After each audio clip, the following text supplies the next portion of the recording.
day where the little engines work, the crisp air is suddenly filled with a familiar noise.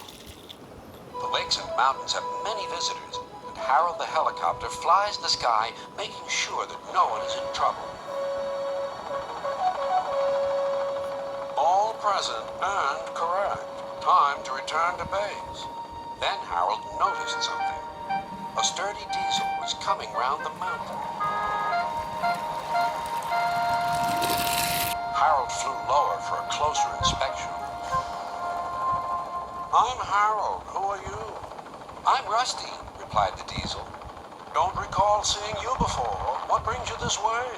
Sir Topham Hatt sent me to help the other engines, huffed Rusty. This was no time for a chat with the helicopter. Well done. Cheers. Keep up the good work. Cheeky chopper, muttered Rusty. Not long now, encouraged the driver. We'll soon be at the top station. Peter, Sam, and Sir Handel were glad to see Rusty. Even so, Sir Handel wouldn't stop grumbling. The cars didn't like Sir Handel and wanted to play tricks on him.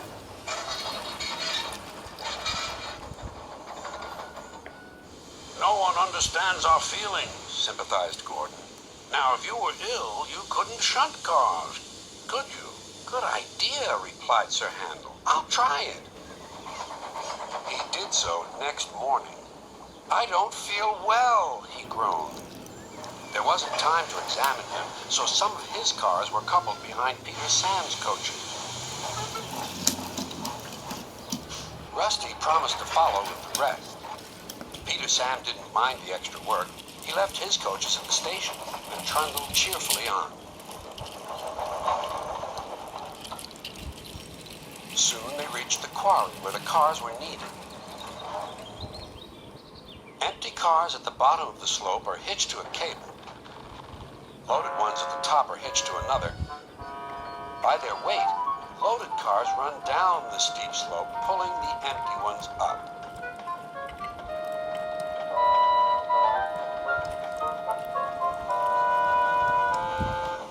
Peter Sam duly waited at the bottom of the slope for the loaded cars. He never bumped cars unless they misbehaved. But the loaded cars couldn't see him properly. They thought he was Sir Handel. Their chance for trickery had come. Faster! Faster! They yelled. No, no, wailed the empty cars. It's Peter Sam, but it was no use.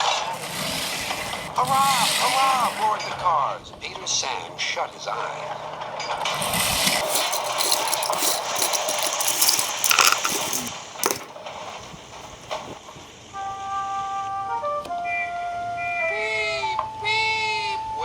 Sam.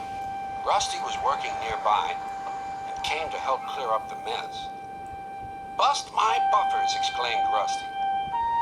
Never mind, Peter Sam. We'll get you out. Peter Sam felt battered. His funnel was cracked and his boiler dented. Thank you, Rusty, he sighed and limped slowly home. I'm sorry about your accident, said Sir Handel. I always stand well back. Cars don't like me. Why didn't you warn me? I didn't think. You never do. You can start thinking now while you're doing Peter Sam's work as well as your own. That'll teach you to pretend you are ill. Sir Handel did start thinking about Gordon. When the wreckage was cleared away, Rusty set off along the line.